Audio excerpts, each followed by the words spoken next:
recounts my 80 days journey through Vietnam, in which I had no money.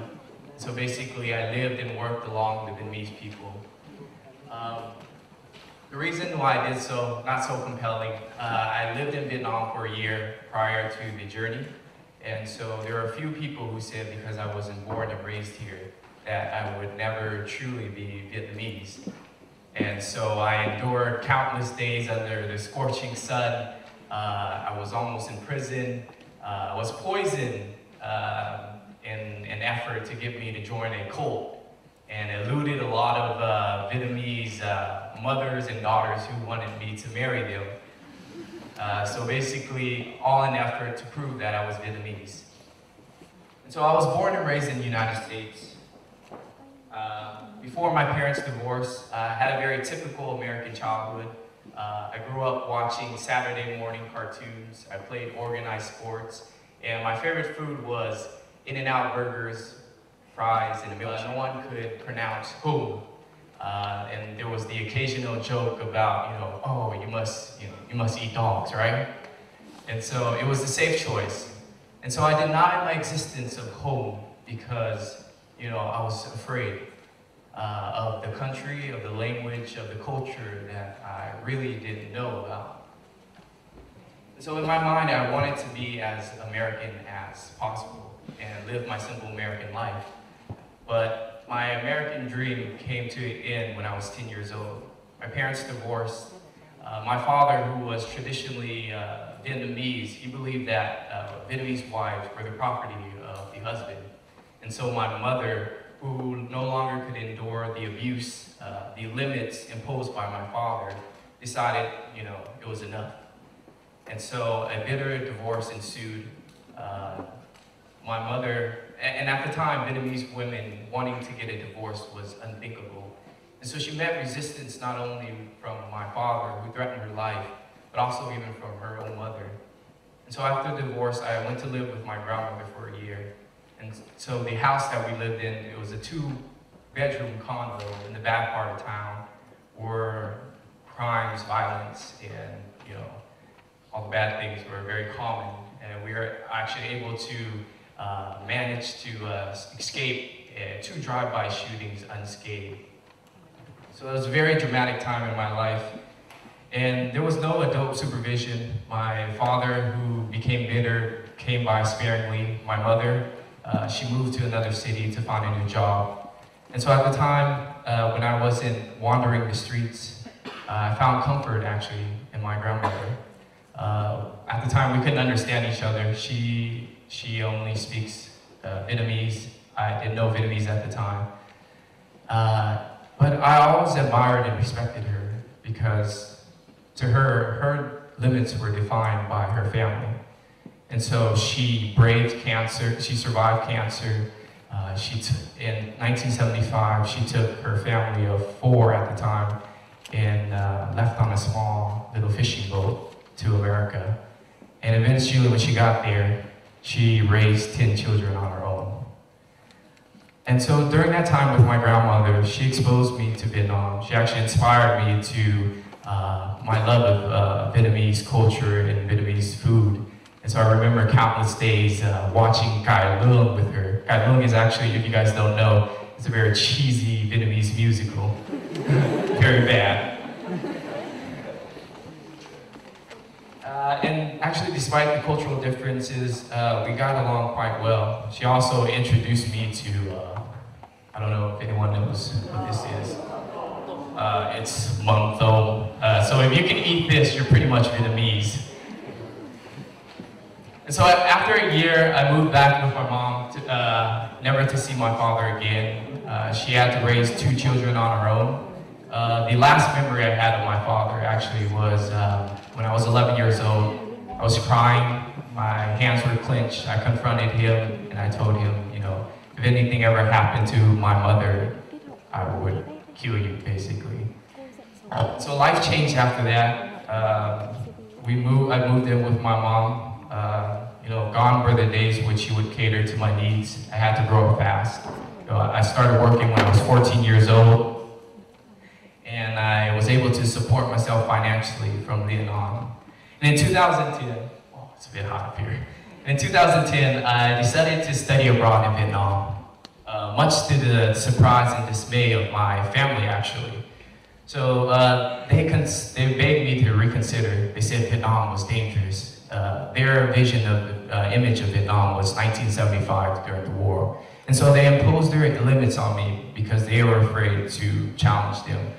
Since 1974, none of my family has been back to Vietnam. But fortunately for me, I didn't listen to them. So I came to Vietnam in 2010 to study abroad, and I basically fell in love. Fell in love with the country, the culture, and everything it had to offer. I even had a girlfriend back then. So after a month of, after my time in Vietnam, I went back to the US to graduate from college, and I've been back here ever since. It's been a crazy 4 years. It's been one hell of a ride. Here's me on my trip. So in the past 4 years, I've managed to stay alive, and to the relief of my family, I've managed to remain unmarried. In the 4 years, I've been on TV. I've hosted and produced my own TV shows. I wrote columns in magazines. I was a professor at a university without any credentials or experience. Only in Vietnam is that possible. And I published a book, John Đi Tìm Home. And so when John Đi Tìm Home came out, it was actually very controversial. It was an excerpt in the National University entrance exam. And the excerpt said, Vietnamese people are passive. Basically, they're not leaders. If others are willing to go first, they will follow, but never will they be the first to be the trailblazer. And so in my mind, and I got a lot of hate mails from that actually, students who failed the university entrance exam sent a lot of hate mails. And ever since then, I'm actually now working as a managing partner in a media company, in my own investment and trade company. And so I've managed to do this by the age of 25. And so why I share with you my story is much because of what Chu Duc said about Vietnamese people not, willing to define, push the limits. And so I often tell Vietnamese students when I get the opportunity to speak, is that you only have one life to live. Your parents can't live that life for you. And so, and I also understand that, that you guys say it's different. You're from America, the culture is different. Trust me, before my parents divorced, I was in the same predicament. My mom actually fed and bathed me until I was 9 years old.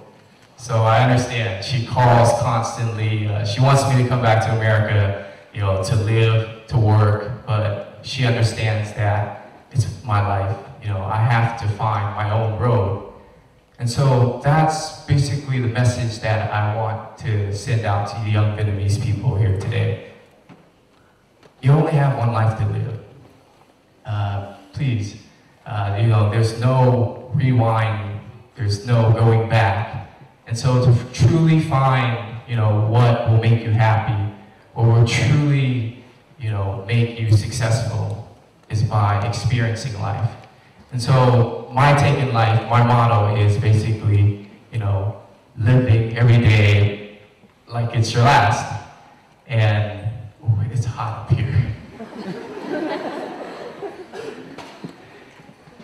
And so living life with no regrets meant traveling cross country through Vietnam with no money. Why I did that? I could have went on Google and read about Vietnam, but to me, I needed to see it firsthand. Everyone knows that a farmer's life, a Vietnamese farmer's life, is filled with hardships, obstacles. But to really understand their life, you have to go and walk a mile in their shoe. You have to be able to live and work and, eat the things that they do and experience the things that they did. And that's what I did. And so looking back, I have no regrets in life. I look forward to my life here in Vietnam, but I also understand that even at 25 years old, after all the things that I've done, I still have many dreams that remain unaccomplished. Things that I still want to be, that needs to be done. I still want to fly into outer space. I still want to, write a new book. And so, the things that I do now, or the things that I love to do now will change. And so life is constantly changing, and the limits are often being redefined. And so my challenge for you, to all the Vietnamese youth out here, there's a lot of things to be explored. I often find that Vietnamese youth idolize pop stars and singers and models, but the true heroes are people like Chi, Minh Ha, people who are willing to, take the unconventional path and basically be trailblazers. So be the trailblazer, take control of your life, be the change that you want to see in the world, and I think only truly then can you be happy. And so you only have one chance at life. Will you simply live comfortably, or will you dare to dream, dare to find your passion, and dare to, live life and understand what you are truly capable? So today, when you go home, don't go on to Google, go out there and explore life, and hopefully one day you will find what you're truly passionate about. Thank you.